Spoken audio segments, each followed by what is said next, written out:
함께 하나님께서 주신 말씀 보겠습니다. 하나님께서 우리에게 주시는 말씀은 시편 42편 1절부터 11절까지 말씀입니다. 시편 42편 1절부터 11절까지 말씀.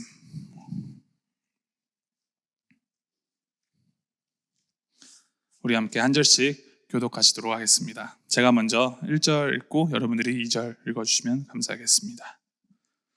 함께 말씀 읽겠습니다. 하나님이여, 사슴이 시냇물을 찾기에 갈급함같이 내 영혼이 주를 찾기에 갈급하니이다.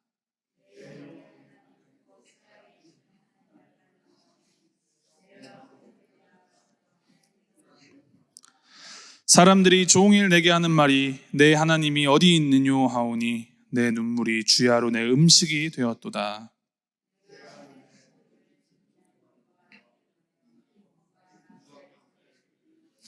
그들을 하나님의 집으로 인도하였더니 이 일을 기억하고 내 마음이 상하는도다. 내 영혼아, 내가 어찌하여 낙심하며 어찌하여 내 속에서 불안해하는가? 너는 하나님께 소망을 두라. 그가 나타나 도우심으로 말미암아 내가 여전히 찬송하리로다. 내 하나님이여, 내 영혼이 내 속에서 낙심이 되므로 내가 요단강과 헤브론과 미살산에서 주를 기억하나이다. 주의 폭포 소리에 깊은 바다가 서로 부르며 주의 모든 파도와 물결이 나를 휩쓸었나이다. 밤에는 그의 찬송이 내게 있어 생명의 하나님께 기도하리로다. 내 반석이신 하나님께 말하기를 어찌하여 나를 잊으셨나이까? 내가 어찌하여 원수의 압제로 말미암아 슬프게 다니나이까 하리로다. 내 내적이 나를 비방하여 늘 내게 말하기를 내 하나님이 어디 있느냐. 우리 11절 함께 읽겠습니다. 내 영혼아, 내가 어찌하여 낙심하며 어찌하여 내 속에서 불안해하는가? 너는 하나님께 소망을 두라. 나는 그가 나타나 도우심으로 말미암아 내 하나님을 여전히 찬송하리로다. 아멘. 이제 근래에 저희 중고등부 학생들과 함께 이제 말씀을 나누는데 이 시편을 가지고 시리즈로 말씀을 나누고 있습니다. 이제 시편이라는 책은 지금으로 말하자면 이제 찬송가와 같은 책이죠. 히브리어 원어로 테헬림, 뜻은 이제 찬양이라는 뜻의 이제 찬양 모음집이라는 뜻이 갖고 있는 이 시편은 이스라엘 사람들이 하나님께 찬양하고 기도하는 히브리시와 노래들 150개를 모아서 하나의 책으로 엮어낸 모음집입니다. 이 150개의 찬양들은 중심 주제도 각기 다 다르고 쓰여진 시기나 상황, 배경, 또 저자도 다 다른 찬양들입니다. 그래서 각각의 시편들을 묵상하며 공부하다 보면 누가 어떤 상황에서 언제 하나님께 어떠한 찬양을 드렸는지, 어떠한 기도를 하였는지에 대해서 우리가 알아갈 수 있습니다. 그 주제에 따라서 다양한 장르와 종류의 시들이 시편에 있는데 한번 대략적으로 훑어보자면 이제 좀 신학교의 이제 시편 수업과 같은 말씀이긴 하지만 대략적으로 저희가 살펴보자면 하나님께 이제 찬양을 올려드리는 주제의 찬양시가 있고 하나님께서 주신 승리와 구원에 대한 이제 감사의 시, 감사시라 그러죠. 또 하나님의 말씀이 주는 그 교훈을 노래하는 지혜시, 하나님께서 세우신 그 왕 그리고 메시아를 높이는 이제 로열 썸이라 그래서 제왕시. 이러한 시들은 하나님을 이제 찬양하는 것이 주이고 감사하는 내용이 주이기 때문에 시편이라는 이름에 제법 잘 어울린다라는 느낌을 받습니다. 그런데 재미있는 것은 힘들고 어려울 때, 고난 중에 있을 때 자신의 힘듦을 하나님 앞에 토로하고 하나님께 도움을 구하는 내용만으로만 보자면 찬양과는 좀 거리가 먼 시들도 시편에 많이 있습니다. 심지어 나를 괴롭히는 그 적들을 향하여서 하나님 저주하여 주십시오, 이렇게 저주를 바라는 저주의 시도 시편 중에 있습니다. 이제 이들을 묶어서 탄원시, 영어로는 라멘트라고 하는데 이 탄원시가 150개의 시편 중에 몇 개 정도 되리라고 예상하시는지요? 놀랍게도 이 탄원시가 66개나 된다고 합니다. 비율로 따지면은 45% 정도, 시편 전체의 45% 정도가 자신의 고통에 대해서 하나님께 호소하고 기도하는 탄원시인 것입니다. 그렇지만 이것들은 이제 자신의 고통을 이야기하고 어떻게 보면 우리가 흔히 생각하는 찬양이라는 정의와는 조금 거리가 있지만 이 또한 테힐림, 찬양의 하나로 포함되고 있음을 이 시편을 통해서 우리는 알 수 있습니다. 즉 찬양이라는 것은 우리가 단순히 노래하고 악기 연주하고 하나님을 높이고 하나님께 영광 돌리는 의미보다 더 확장되어서 개인적인 혹은 공동체적인 기도 제목을 하나님께 아뢰어서 함께 기도하고 심지어 하나님 앞에 떼를 쓰고 매달리는 마음들까지도 하나님께 올려드리는 찬양이 될 수 있다라는 의미가 됩니다. 하나님을 향한 찬양은 우리의 삶의 모든 순간 가운데 이루어질 수 있고 또 이루어져야 하는 것입니다. 이와 같은 때엔이라는 찬양을 아시나요? 이와 같은 때엔 난 노래하네, 이런 찬양이 있는데 그 이와 같은 때는 어떤 때를 말하는 것일까요? 이때 말하는 이와 같은 때는 아무 때나 어디서나 해당할 수 있는 것입니다. 그래서 저는 이제 학생들과 나눌 때 이제 시편이 영어로 Psalm인데 우리의 삶 속에 Psalm이 있고 또 Psalm 속에 우리의 삶이 있다라고 그렇게 제목을 지어서 함께 말씀을 나누고 있습니다. 오늘 저희가 함께 봉독한 이 시편 42편은 이 탄원시 중에 하나입니다. 이 시편 42편에 대한 정확한 기록, 그 어떠한 배경에서 누가 어떻게 지었는지에 대한 기록은 남아있지는 않지만 포로가 되었든지 간에 혹은 유배가 되었든지 간에 이 42편을 쭉 읽어보다 보면 이제 예루살렘으로부터 멀리 이 시편 기자가 떨어져서 하나님의 전으로부터 멀어진 그 시편 기자가 고통 가운데에서 하나님께 부르짖는데 자신을 이제 목이 마른 사슴에 비유하여서 하나님의 은혜에 대한 갈증을 토로하는 탄원시입니다.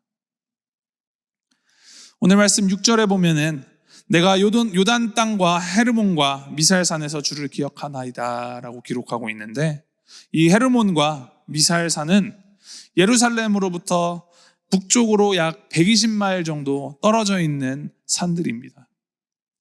120마일이면 지금 우리가 이제 차로 운전을 하고 가도 한 2시간에서 2시간 반 이상을 쉬지 않고 달려야 하는 거리죠.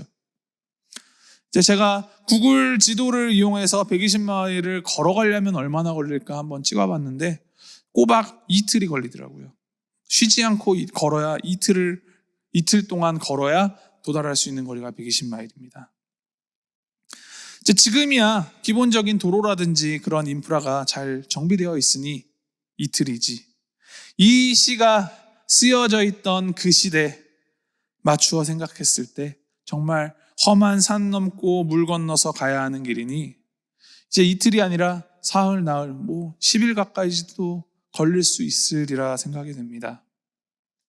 그러니 쉽사리 예루살렘과 오갈 수 없는 먼 거리에 저자가 있음은 분명히 알 수 있을 것 같습니다. 이 예루살렘에 있는 하나님의 집, 하나님의 그 전에 대한 그리움만으로도 이 시편 기자의 마음이 사무치는데 그에 더하여서 그의 주변 사람들이 동정심에든지 간에 혹은 놀리려는 마음에든지 간에 너가 믿는 하나님이 있긴 있는 것이냐 라면서 저자의 마음에 비수를 계속하여 꽂고 있습니다. 이제 그러한 몸과 마음의 상처를 안고 하나님의 은혜에 칼급해하면서도 이 시편 기자는 과거에 베푸셨던 그 하나님의 은혜, 하나님을 함께 찬양하고 예배하며 누렸던 그 기쁨들을 되새김질하고 곱씹어가면서 과거의 영광과 은혜를 기억함으로 하나님의 살아계심을 되뇌이는 것이 이 시의 목적이고 또 동시에 그 영광과 은혜에서 너무나 동떨어져 있는 지금 자신에 대한 그 아픔을 하나님 앞에 온전히 내려놓는 시입니다. 그것을 통하여서 이 시편 기자는 다시금 마음을 하나님 앞에서 다잡습니다. 5절과 11절 말씀이 이제 후렴구처럼 두 번이 반복됩니다. 제가 다시 한번 읽어드립니다. 내 영혼아, 내가 어찌하여 낙심하며 어찌하여 내 속에서 불안해하는가? 너는 하나님께 소망을 두라. 그가 나타나 도우심으로 말미암아 내가 여전히 찬송하리로다. 여전히 하나님을 찬송하며 하나님께 소망을 두고 살리라는 결단의 기도, 결단의 찬양을 올려드리고 있는 것이죠. 정확히 말하면 이 구절은 하나님께 저자가 올려드리는 기도라기보다는 이 시편 기자가 자기 영혼에게, 자기 스스로에게 외치는 소리에 더 가깝습니다. 자기 의지와 상관없이 마음속에 불청객처럼 찾아온 이 낙심과 불안이 엄습하고 나를 덮칠 때, 그 가운데서 발버둥치며 고통스러워하며 그 갈증을 느끼는 저자가 그 고난을 이겨내고자 하는 방법, 그 방법이 바로 하나님을 소망하는 것, 하나님께 소망을 두는 것입니다. 너는 하나님께 소망을 두라. 그가 나타나 도우심으로 말미암아 내가 여전히 찬송하리로다. 낙담하고 불안해하는 자신의 영혼을 향하여 하나님께 소망을 두라고 이제 명령을 내리고 있는 것이죠. 우리가 믿고 의지하는 하나님은 우리에게 나타나서 우리를 도우시는 분이십니다. 여기서 이 도우심이라는 의미의 히브리어는 예수와, 많이 들어보신 말씀이시죠. 구원하신다, 구원을 의미합니다. 하나님께서 우리를 곤란 중에서 건지시고 또 고난 속에서도 피할 길을 내시는 구원자이심을 여기서 고백하는 것이죠. 파수꾼이 긴 밤을 견딜 수 있는 것은 이제 곧 동이 틀 것을 소망하고 있고 또 동이 트리라라는 것을 믿고 있기 때문입니다. 오늘 시편의 기자도 이 하나님을 향한 그리움, 그 은혜의 공백과 결핍, 또 주변의 괄시와 비방과 조롱, 그리고 그 내면의 근심과 불안, 이런 것들이 나를 에워싸 나를 짓누르고 있지만 그럼에도 불구하고 소리내어서 자신의 영혼에게 명령을 하고 있는 것은 하나님께서는 살아계시고 하나님께서는 구원을 베풀어 주실 것이며 그 구원의 하나님을 향한 믿음과 소망으로 인하여 그 모든 것을 이겨낼 수 있다라는 것을 믿고 있기 때문입니다. 우리는 어떻습니까? 우리도 마찬가지입니다. 지난 6월까지만 하더라도 이제 코로나 확진자 수가 많이 줄어서 이제 기나긴 팬데믹 이제 다 끝나가나 싶었었는데 다시 확진자 수가 많이 늘어나고 있습니다. 전 세계가 이제 2년 가까이 상상도 할 수 없는, 또 경험해보지도 않은 아픔으로 신음하고 있습니다. 또 오늘날 국제 정세를 보아도 그렇습니다. 우리가 함께 기도했던 헤이티, 너무나 끔찍한 지진, 또 정치적으로 공황 상태가 지속되고 있는데, 또 저기 아시아의 반대편의 아프가니스탄에서도 미군이 철수하자마자 정부가 무너지고 대통령이 공격을 받아서 도망가는 일이 벌어지고 있습니다. 수많은 사람들이 죽어가고 탄압받고 고통 중에 있습니다. 우리 주변을 보아도 그렇고 우리의 삶을 들여다보아도 깊게 들여다보면 들여다볼수록 정말 답도 없고 한숨만 나오게 되는 상황들이 정말 부지기수이지 않습니까? 뉴스를 보아도 낙관적이거나 희망적인 이야기보다도 더 나빠질 것이다, 더 악화될 것이다 라며 우리를 불안하게 하는 이야기 투성이이고, 이에 대해서 각자 목소리를 드높이며 내가 옳다, 네가 틀리다 싸우기 바쁜 이 상황, 이 가운데에서 우리가 해야 할 일은 무엇일까요? 하나님을 소망하는 것입니다. 하나님이 어떤 분이신지, 하나님이 어떤 일을 행하셨는지를 되새겨보고 그 선하심과 그 위대하심, 그리고 하나님의 구원하심을 소망하고 바라보며 하나님을 찬양하는 것이 우리가 해야 할 일입니다. 내 삶의 고난이 캄캄한 밤처럼 한 치 앞도 볼 수 없는 상황이고, 또한 주위에 그것으로 인하여 수군대는 사람들이 있어 마음이 낙심되고 불안할 때에도 조용히 구원의 하나님을 기억하고 그분을 소망할 때 우리는 이 기나긴 고난의 밤을 이겨낼 수 있습니다. 시편 42편을 1절부터 11절까지 쭉 읽어 내려가면서 한번 이 시편 기자의 심경이 어떻게 변하는지 한번 생각해 보시기 바랍니다. 1절부터 11절에 이르기까지 그의 상황이 변한 것은 사실 하나도 없습니다. 그가 갑자기 예루살렘으로 돌아갈 수 있었던 방편이 생겼거나 길이 열린 것도 아니었고, 또 주변 사람들이 그에게 다가와서 내가 잘못했어 하고 사과했다라는 기록도 없습니다. 상황이 개선되었다거나 좋아졌다라는 이야기는 어디에도 없습니다. 그러나 처음 이제 시작할 때 내 눈물이 주야로 내 음식이 되었도다라고 말할 만큼이나 낙심하고 근심하던 그 저자가 마지막 이 시편을 끝맺을 11절에는 그 눈물 중에도 여전히 내 하나님을 찬송하리로다 결단함으로 변화됩니다. 이 11절에 고백을 하는 기자가 다시 좌절하고 다시 낙심하게 될 수도 있을지 모르겠습니다.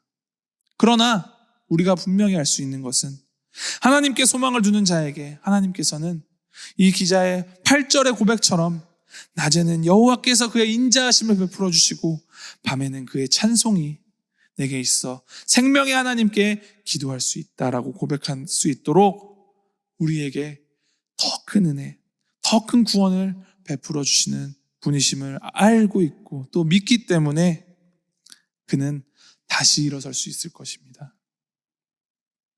그것은 이제 그에게 필요한 것이 예루살렘으로 돌아가는 것도 아니고 예전의 영광을 회복하는 것도 아니라 정말 그가 해야 되는 일은 하나님 안에 소망을 두고 하나님 안에 거하는 것이 참 기쁨이요 찬양의 이유임을 우리가 알기 때문입니다.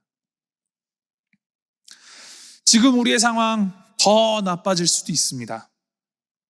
지금 우리가 가지고 있는 것들 더 잃을 수도 있습니다. 더 절망적인 일들이 벌어질 수도 있습니다. 이 기나긴 팬데믹 기간 동안 우리가 그동안 너무나 당연하게 여겨왔던 것들이 전혀 당연한 것이 아닐 수 있다는 것을 이미 우리가 경험하였습니다. 그럼 이제 now what? 이제는 우리는 무엇을 해야 합니까? 더 큰 재앙, 더 큰 재난에 준비하고 대비, 물론 해야겠죠. 전략을 세우고 작전을 짜서 대처하고 예방해야겠죠. 그러나 그에 앞서서 먼저 우리는 우리 스스로에게 명령해야 합니다. 내 영혼아, 내가 어찌하여 낙심하며 어찌하여 내 속에서 불안해하는가? 너는 하나님께 소망을 두라. 나는 그가 나타나 도우심으로 말미암아 내 하나님을 여전히 찬송하리로다. 살아계신 하나님께 소망을 두고 그 하나님의 선하심과 인자하심, 그리고 그 하나님의 위대하심과 광대하심을 믿으며 하나님께만 소망을 두는 저와 여러분 모두가 되시기를 주님의 이름으로 소망합니다. 그것이 가장 확실한 대비책이고 가장 확실한 예방책입니다. 하나님의 은혜를 더욱더 갈망하며 하나님 안에서 참 평안, 참 생명을 찾으며 우리가 또 낙심하더라도 또 좌절하더라도 다시금 우리를 향해서 늘 뻗어주시는 그 주님의 손 꼭 붙잡고 주님의 구원을 바라며 하나님을 찬송하기를 멈추지 않는 우리 모두가 되기를 주님의 이름으로 소망하고 축복합니다. 우리 함께 이제 찬송으로, 찬양함으로 우리에게 주신 은혜 되새기며 나아갈 텐데, 내 평생에 가는 길 순탄하여 늘 잔잔한 강 같든지 큰 풍파로 무섭고 어렵든지 나의 영혼은 늘 편하다. 이 찬양의 이제 작사를 한 사람이 호레이시오 스패포드라는 분인데, 이 시를 쓴 시점은 그는 시카고에서 아주 저명한 변호사였습니다. 그런데 그가 이 시를 쓴 게 막 변호에 성공을 해서 큰 돈을 벌고 성공을 하고 명예를 얻고 나서 이 시를 적은 것이 아니라, 사고로 그가 가지고 있었던 모든 건물이 다 불타고 이제 그의 가족들이 영국으로 배를 타고 떠나는 중에 배가 침몰되어서 아들, 딸 다 죽고 아내만 겨우 살아남았을 때, 그 소식을 전보를 통해서 접하였을 때 그가 이 찬양을 지었습니다.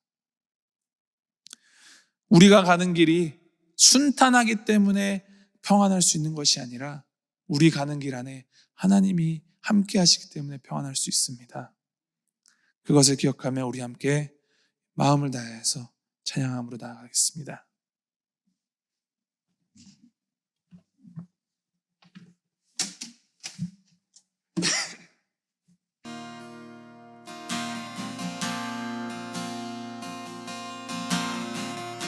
내 평생에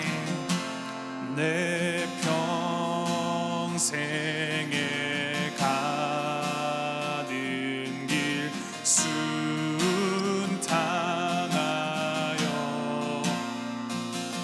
늘 잔잔한 강 같은 큰 풍파로 무섭고 어려운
나팔이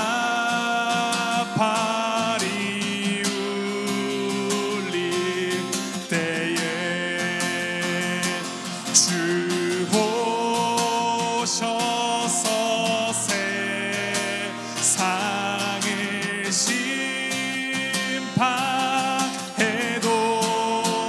나의 영혼은 겁없으리.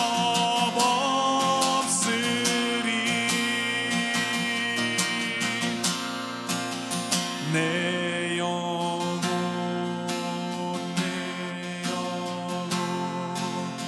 평안해. 내 영혼 평안해. 내 영혼 내 영혼 내 영혼 평안해. 평안해.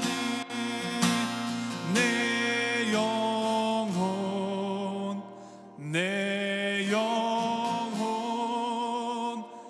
평안해.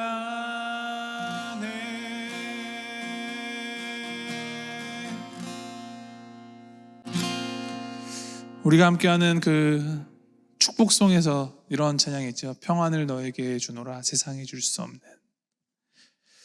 주님께서 주시는 평안은 세상이 줄 수 없는 평안입니다. 주님께서 주시는 평안은 우리의 상황이나 환경과 관계없는 평안입니다. 정말 중요한 것은 우리가 주님 안에 거하고 주님이 우리 안에 거하실 때 그 참 평안이 우리에게 함께합니다.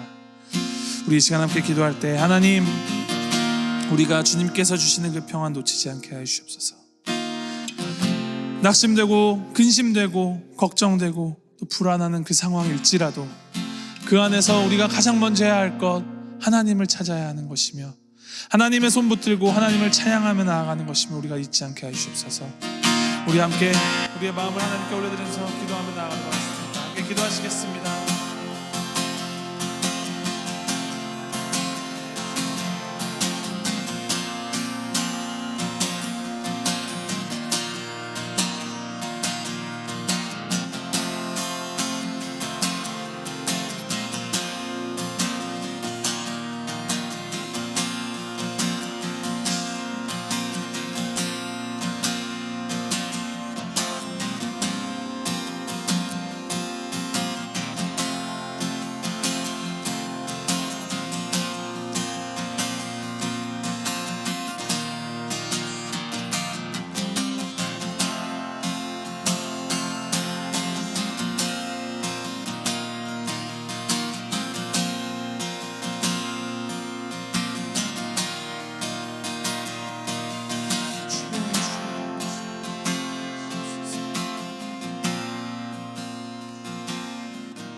사랑의 주 하나님 아버지, 또 평안의 주 하나님 아버지, 주님의 그 놀라우신 그 사랑과 평안으로 우리에게 함께해 주시고 우리를 보호하여 주니 주님 참으로 감사합니다.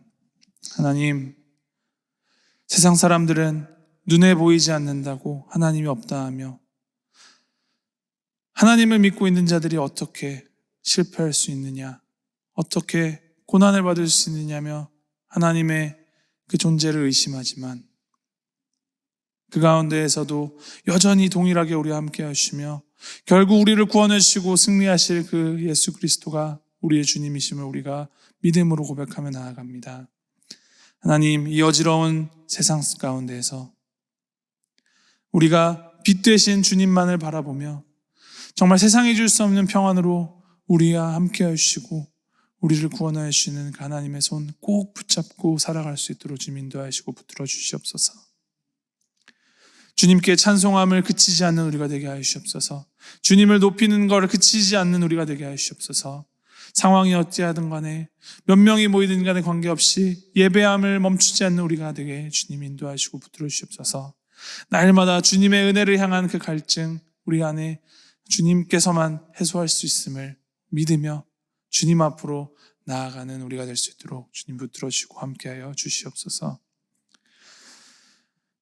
아버지 하나님, 주님의 그 놀라우신 은혜 감사드립니다. 또 살아가는 오늘부터 이 자리 이후부터 시작하는 이 세상 가운데에서도 주님의 은혜에 힘입어서 한 걸음 한 걸음 담대하게 내딛어가는 우리가 될 수 있도록 인도하여 주시옵소서.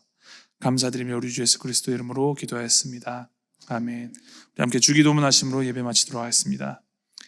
하늘에 계신 우리 아버지여, 이름이 거룩히 여김을 받으시오며 나라 임하옵시며 뜻이 하늘에서 이룬 것 같이 땅에서도 이루어지이다.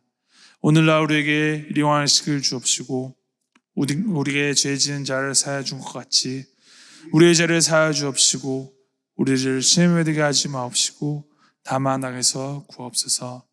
대개 나라와 권세와 영광이 아버지께 영원히 있사옵나이다. 아멘.